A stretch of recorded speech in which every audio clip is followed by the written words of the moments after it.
Comment se débarrasser de l'anxiété et de la dépression de Shirley Trickett, un livre de développement personnel. C'est un livre pratique et accessible qui s'adresse à toute personne confrontée à l'anxiété, à la dépression ou aux deux à la fois. Donc Shirley Trickett, du plaisir personnel, Shirley Trickett, infirmière psychiatrique britannique, s'appuie sur son expérience clinique et personnelle pour proposer un guide concret de compréhension et de soulagement. Son objectif est clair, déculpabiliser les lecteurs, les aider à se reconnaître dans leurs symptômes et leur proposer des pistes pour s'en sortir. Tout d'abord, comprendre l'anxiété et la dépression. Elle commence par distinguer deux états, souvent confondus mais bien distincts. L'anxiété, tout d'abord, qui se manifeste par une inquiétude constante, des crises de panique, des troubles du sommeil, une hypervigilance, des pensées obsessionnelles, des tensions corporelles.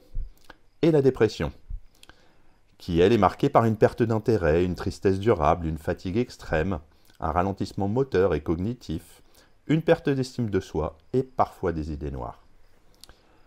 Elle insiste cependant sur un point fondamental. Les deux états sont souvent liés. L'anxiété chronique peut mener à la dépression et la dépression peut s'accompagner d'angoisses paralysantes. Madame Trickett s'attache aussi à normaliser ces troubles.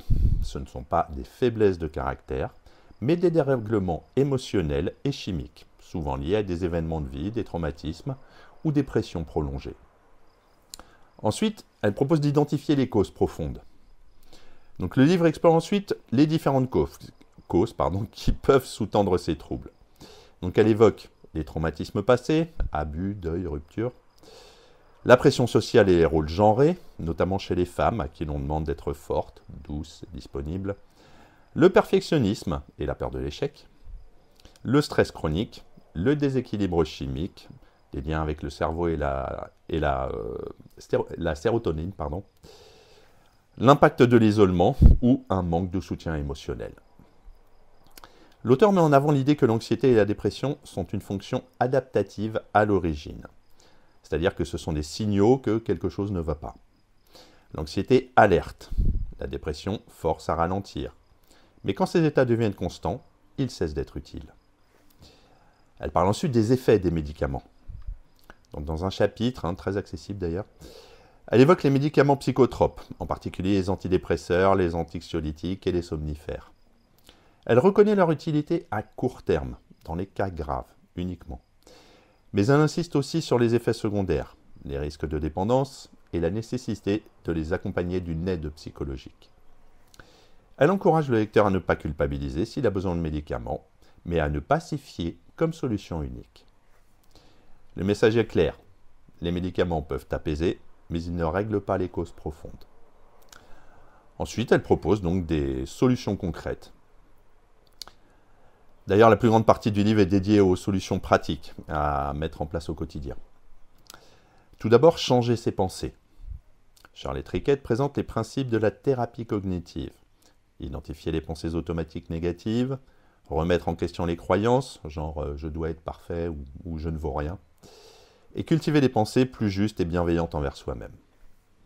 Elle propose là encore des exercices concrets pour apprendre à sortir de la spirale du jugement et de la rumination. Ensuite, il faut prendre soin de son corps. Le lien corps-esprit est central dans sa démarche. Elle recommande l'exercice physique modéré mais régulier, une alimentation saine, éviter le sucre et la caféine en excès, le sommeil, trouver une routine apaisante, et la respiration et la relaxation, yoga, cohérence cardiaque, etc. Le corps peut devenir un allié dans le processus de guérison. Ensuite, elle propose de s'ouvrir à l'aide extérieure. Donc l'autrice plaide pour l'importance de parler. Alors à un thérapeute, à un proche, à un groupe de parole. Le simple fait de mettre des mots sur ce que l'on vit permet de prendre du recul.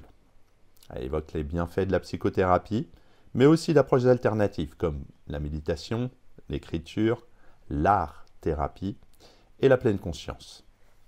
Donc le lecteur est encouragé à tester et à trouver ce qui lui convient le mieux.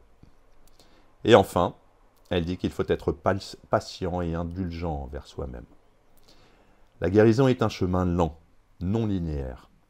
Trickett insiste sur la bienveillance, la nécessité de respecter ses rythmes et d'accepter les rechutes, sans se juger.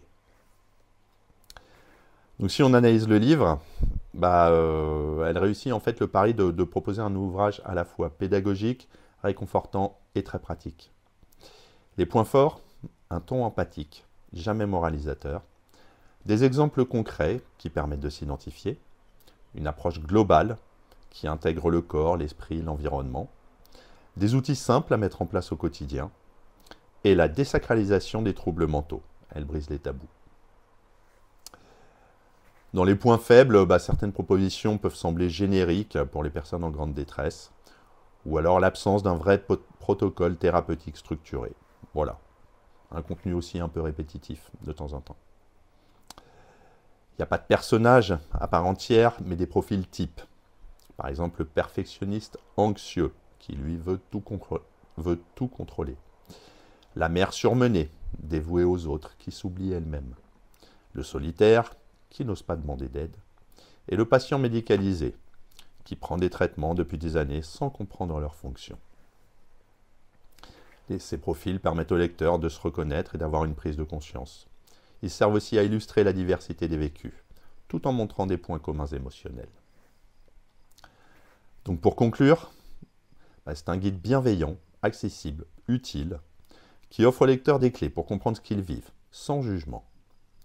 Charlotte Rickett rappelle que l'anxiété et la dépression ne sont pas des fatalités. Elles sont des signaux, des appels à l'écoute de soi, à des changements profonds dans notre rapport à nous-mêmes, aux autres et au monde. Ce livre ne prétend pas remplacer un suivi médical ou psychothérapeutique, mais il joue un rôle essentiel de premier plan. Il rassure, éclaire et oriente.